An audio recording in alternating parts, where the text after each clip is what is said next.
ഒയാസിമി പുൻപുൻ അല്ലെങ്കിൽ good night Punpun. നിങ്ങൾ ഈ വീഡിയോ കാണുന്നതിന് മുന്നേ ഇറ്റ്സ് കണ്ടെയ്ൻ ഒയാസിമി പുൻപുൻ മാങ്കിയുടെ ചില സ്പോയിലേഴ്സ്, അതുപോലെ തന്നെ കുറച്ച് ഡാർക്കർ തീമിലുള്ള മാങ്കിയാണ്.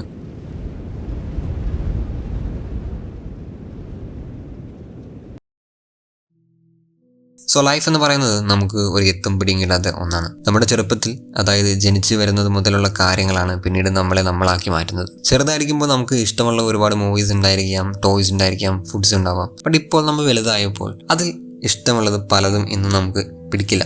ഓരോ ദിവസവും നമ്മളെ വേറൊരു രീതിയിൽ ഷേപ്പ് ചെയ്യുന്നുള്ളതിൻ്റെ ഒരു മികച്ച എക്സാമ്പിളാണിത്. അപ്പോൾ ഒയാസിമി പുൻപുൻ എന്ന മാങ്ക ഇറ്റ് മൈറ്റ് നിങ്ങളെ കുറച്ചുകൂടെ ലൈഫിനെ കുറിച്ച് ചിന്തിപ്പിക്കും. ഈ ഒരു മാങ്ക അങ്ങനെ അധികം അവർക്ക് റെക്കമെൻഡ് ചെയ്ത് കൊടുക്കാൻ പറ്റാത്ത ഒരു മാങ്ക കൂടിയാണ്, കാരണം അങ്ങനത്തെ കണ്ടന്റ് ആണ് അത് വരുന്നത്. ഗുഡ് നൈറ്റ് പുൻപുൻ അല്ലെങ്കിൽ ഒയാസിമി പുൻപുൻ നിങ്ങൾ ഇതുവരെ വായിച്ച എല്ലാ മാങ്കയേക്കാൾ ഡിഫറെന്റ് ആയിരിക്കും ഇതിന്റെ ആർട്ട് സ്റ്റൈൽ എന്ന് പറയുന്നത്. Story panel, dialogues and character driven ആയിട്ടുള്ള നറേഷൻ, കൂടാതെ ഇതിലെ മെയിനായിട്ട് വരുന്ന തീംസ് അതെന്ന് പറയുന്നത് depression, suicide, abuse, anger, adultery, apathy, back stabbing, aimlessness, sadness, loneliness, അങ്ങനെ ഒരുപാടുണ്ട്. സോ ഇതൊക്കെ കേട്ടപ്പോൾ തന്നെ മനസ്സിലായിട്ടുണ്ടാവും എന്ത് തരത്തിലുള്ള ഒരു മാങ്കയാണ് ഇതെന്ന്. ബട്ട് ഒരു പക്ഷേ പുൻപുൻ നിങ്ങളെ സർപ്രൈസ് ചെയ്തേക്കാം. സൈക്കോളജിക്കൽ ത്രില്ലറിൽ വരുന്ന വൺ ഓഫ് ദി ബെസ്റ്റ് മാങ്കിയാണ് പുൻപുൻ എന്ന് പറയുന്നത്. ചില മാങ്കികളെ പോലെ അനാവശ്യ റൈറ്റിംഗ് ഇല്ല, പ്രത്യേകിച്ച് മെസ്സേജുകളൊന്നും തന്നെ പറയാൻ ആഗ്രഹിക്കുന്നില്ല. ഈ മാങ്ക വളരെ റോ ആയിട്ട് എന്താണ് റിയാലിറ്റി, ഗ്രോയിങ് അപ്പ് എന്ന് പറയുന്നത് ചിലർക്ക് എത്ര ഡിഫിക്കൽട്ട് ആണെന്ന് കാണിച്ചു തരുന്നു. അതുകൊണ്ട് തന്നെ പുൻപുൻ വായിക്കുന്ന ഓരോ ആളുകൾക്കും അതിന്റെ സ്റ്റോറി ഡിഫറെന്റ്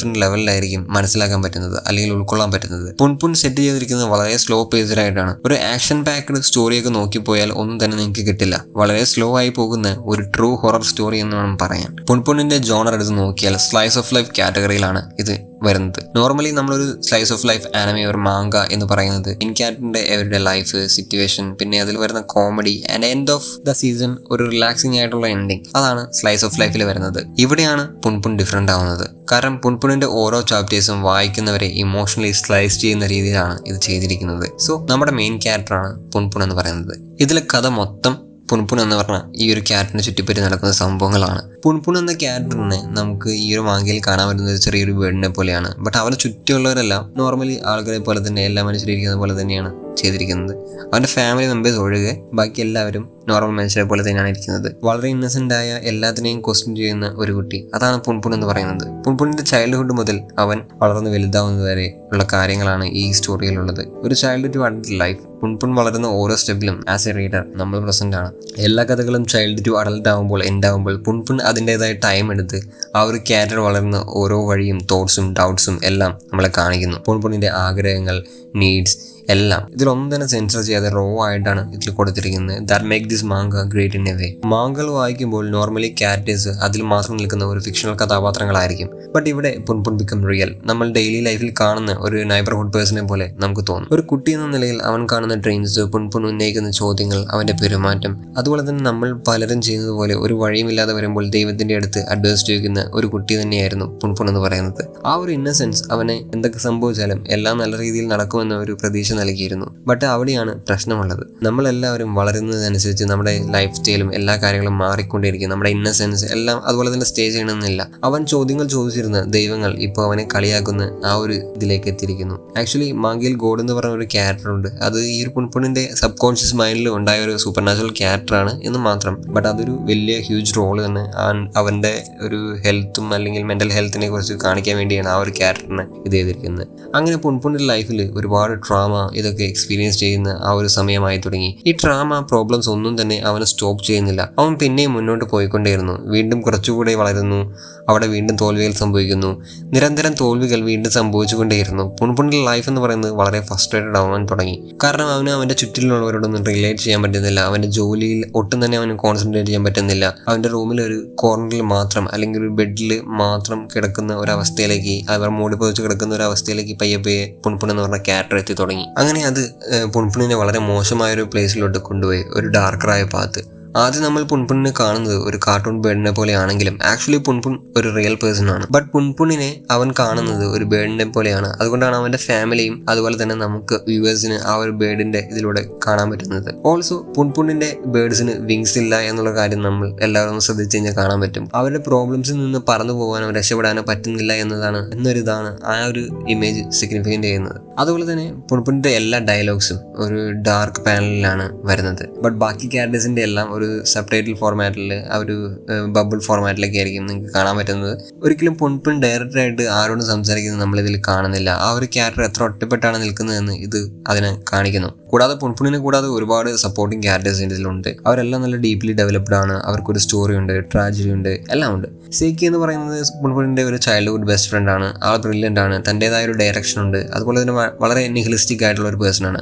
അതായത് ഒന്നിനും ഒരു വിലയുമില്ലാത്ത നമ്മുടെ എല്ലാ ബിലീഫ്സും ആൻഡ് പ്രിൻസിപ്പിൾ എല്ലാം ഒരു കാര്യമില്ല എന്നും കരുതുന്ന ഒരാളാണ് നമ്മുടെ സേക്കി എന്ന് പറയുന്നത്. പിന്നെ വരുന്നതാണ് പുൻപുണിൻ്റെ അങ്കിൾ എന്ന് പറയുന്നത്. ആളൊരു ഡിഫറെൻറ്റ് ടൈപ്പാണ്. പുൻപുണിനെ ചെറുപ്പം മുതൽ വളരെ ഹെൽപ്ഫുള്ളായ ഒരു മനുഷ്യനായിരുന്നു അങ്കിൾ എന്ന് പറയുന്നത്. ബട്ട് ആക്ച്വലി ആളൊരു സ്വയം വെറുക്കുന്ന, അതുപോലെ വളരെ മോശം തോട്ട്സ് ഉള്ള ഒരു വ്യക്തിയാണ്. അതുപോലെ വേറൊരു ക്യാരക്ടർ ആയിരുന്നു. അവിടെയുള്ള സ്പെഷ്യൽ ആയിട്ടുള്ള ആളുകളെല്ലാം വിളിച്ചു കൂട്ടിയാൽ ലോകം രക്ഷിക്കാം എന്ന് ചിന്തിക്കുന്ന ഒരു ആളുണ്ടായിരുന്നു. അതുപോലെ ഒരുപാട് ആളുകൾ ഇതിലുണ്ട്. എല്ലാവരും അവരുടേതായ ലൈഫ് ജീവിക്കാൻ നോക്കുന്നു. ചിലർക്ക് ഭയങ്കര ദേഷ്യമുള്ള ക്യാരക്ടേഴ്സാണ്. ചിലർ മിണ്ടില്ല, ചിലർക്ക് അവരെന്താണ് ചെയ്യുന്നതെന്ന് പോലും അവർക്കറിയില്ല. ഒറ്റ കാര്യമാണ് ഇതിൽ നമുക്ക് മനസ്സിലാക്കാൻ പറ്റുന്നത്. ലൈഫ് മുന്നോട്ട് പോയിക്കൊണ്ടേയിരിക്കും. അത് ആർക്ക് എന്തൊക്കെ സംഭവിച്ചാലും ഇറ്റ് ഡസൻറ്റ് കെയർ. ആർക്ക് വേണ്ടിയും വെയിറ്റ് ചെയ്യില്ല. എന്തൊക്കെ സംഭവിച്ചാലും നമ്മൾ മുന്നോട്ട് തന്നെ പോയിക്കൊണ്ടിരിക്കണം. ഇതിന്റെ ആർട്ടിനെ കുറിച്ച് പറയുമ്പോൾ വളരെ റിയലിസ്റ്റിക് ആണ് എന്ന് വേണം പറയാൻ.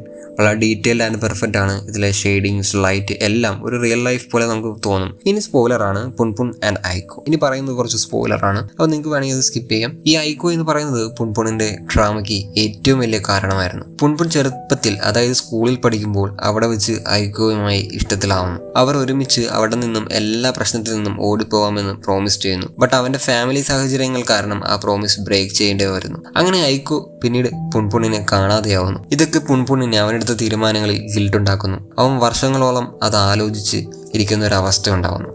അങ്ങനെ ഹൈസ്കൂൾ ടൈമിൽ അവർ വീണ്ടും കണ്ടുമുട്ടുന്നു. ബട്ട് അപ്പോൾ ഐക്കോടൊപ്പം പോകണമെങ്കിൽ അവന് മറ്റൊരാളെ ബിട്രേ ചെയ്യേണ്ട അവസ്ഥ വരുന്നു. പുൻപുണിന് പോകാൻ ഉള്ള എല്ലാവിധ ആഗ്രഹങ്ങളും ഉണ്ടായിരുന്നുവെങ്കിലും പക്ഷേ ആ ഒരു ആളെ ബിട്രേ ചെയ്യാൻ അവന് കഴിയുന്നില്ല. അങ്ങനെ പുൻപുൻ വീണ്ടും റിഗ്രറ്റ്സിന്റെ അങ്ങേയറ്റത്തിൽ എത്തുന്നു. ഐക്കോയിനെ കണ്ടുപിടിക്കുക എന്നത് അവൻ്റെ ഒരു ഒബ്സഷനായി മാറി. അത് അവനെ വീണ്ടും വീണ്ടും കൂടുതൽ ഡിസ്പെയർ ആക്കുന്ന ആ ഒരു അവസ്ഥയിലേക്ക് പോകുന്നു. വളരെ ഡാർക്കായിട്ടുള്ളൊരു ടേൺ ആണ് നമുക്കിവിടെ ഏറ്റവും അത് വായിച്ച് ചെയ്യുമ്പോൾ നമുക്ക് മനസ്സിലാവും. പിന്നീടാണ് അവനെ കുറച്ച് പുതിയ ഫ്രണ്ട്സ് അവനെ ഹെൽപ്പ് ചെയ്യുന്ന ആ ഒരു ഇത് വരുന്നു. ആ ഒരു ഡാർക്കർ പാത്തിലേക്ക് പോയിരിക്കുന്ന പുൻപുണിനെ വേറൊരു വഴിയിലേക്ക് കൊണ്ടുവരുന്നത് അവൻ്റെ കുറച്ച് ഫ്രണ്ട്സാണ്. അങ്ങനെ ലൈഫിൽ ആ ഒരു ഫേസിലാണ് പുൻപുൻ വീണ്ടും ഐക്കോനെ കണ്ടുമുട്ടുന്നത്. ആദ്യമൊക്കെ നോർമൽ പോലെ ആയിരുന്നെങ്കിലും പിന്നീട് രണ്ടുപേരും അങ്ങോട്ടും ഇങ്ങോട്ടും കണ്ടുപിടിക്കാനുള്ള തിരച്ചിലായിരുന്നു നമുക്ക് മനസ്സിലാവും. രണ്ടുപേരും ഈക്വലി ടയേർഡാണ് ലൈഫിൽ. എംപ്റ്റി ആയിട്ടുള്ള ലൈഫ്, സഫറിങ്സ് എല്ലാം കൊണ്ട് തന്നെ മടുത്ത ജീവിതം. അങ്ങനെ പുൻപുൻ ഐക്കോയും വീണ്ടും എല്ലാം റീസ്റ്റാർട്ട് ചെയ്ത് ജീവിക്കാൻ അവിടെ നിന്ന് ഓടിപ്പോകാൻ തീരുമാനിച്ചു. ബട്ട് അതിനു മുന്നേ ഐക്കോയുടെ അമ്മയെ കണ്ട് കാര്യം പറയണം.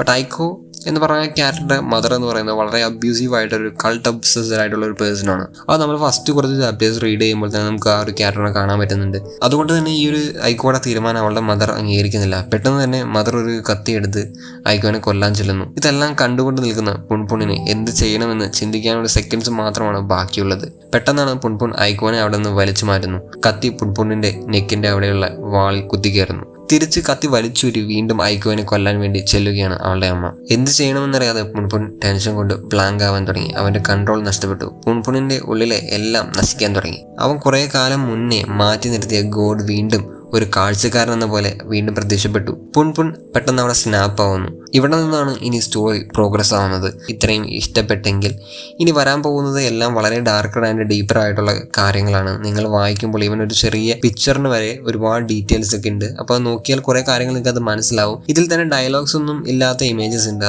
ഇമേജസ് കൊണ്ട് മാത്രം സ്റ്റോറി പറയുന്ന കുറെ പാനൽസ് ഉണ്ട്. ഇതിൽ ഏറ്റവും ഡീപ്പർ ആൻഡ് ഹണ്ടിങ് ആയിട്ടുള്ള ഒരു ചാപ്റ്ററാണ് ഒരു ബീച്ചിൽ ഉള്ള ഒരു സീൻ എന്ന് പറയുന്നത്. ഐക്കോയും പുൻപുനും ഈ രണ്ടുപേരും വളരെ ഹാപ്പി ആയിട്ട് ബീച്ചിൽ എൻജോയ് ചെയ്യുന്ന ഒരു മൊമെന്റ്. ബട്ട് ആ ഒരു ഹാപ്പിനെസ് ആ ഒരു ചാപ്റ്ററിന്റെ എൻഡ് ആവുന്നത് വരെ മാത്രമാണ്. സോ ഇതൊക്കെയാണ് പുൻപുൻ എന്ന മാങ്ക നിങ്ങൾക്ക് ഓഫർ ചെയ്യുന്നത്. ഒരു യാതൊരു വിധത്തിലൊരു കംഫർട്ടോ ഒരു സംഭവങ്ങളൊന്നും നിങ്ങൾക്ക് ഓഫർ ചെയ്യുന്നില്ല. And it doesn't end here. So Punpun എന്തായാലും വായിക്കുന്നവർക്ക് ഒരു മികച്ച എക്സ്പീരിയൻസ് തരുമെന്ന കാര്യത്തിൽ യാതൊരുവിധ സംശയവുമില്ല. If you like the video please subscribe and share.